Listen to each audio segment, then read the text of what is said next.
कराची के इलाके की माड़ी में अफसोसनाक हादसा पेश आया। मसान चौक के करीब नामालूम गाड़ी ने 2 साला बच्ची को कुचल दिया। 2 साला नबीहा मौके पर ही दम तोड़ गई।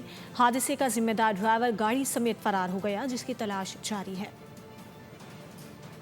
कराची के इलाके की माड़ी में अफसोसनाक हादसा पेश आया। मसान चौक के करीब नामालूम गाड़ी ने 2 साला बच्ची को कुचल दिया।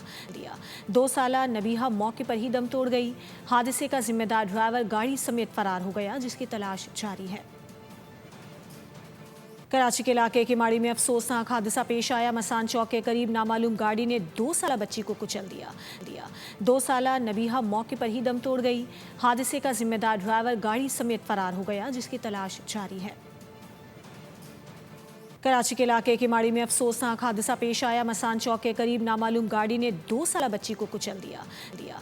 2 साला नबीहा मौके पर ही दम तोड़ गई।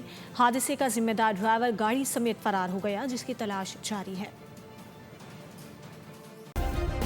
सब्सक्राइब करें और बेल दबाएं ताकि कोई खबर रह न जाए।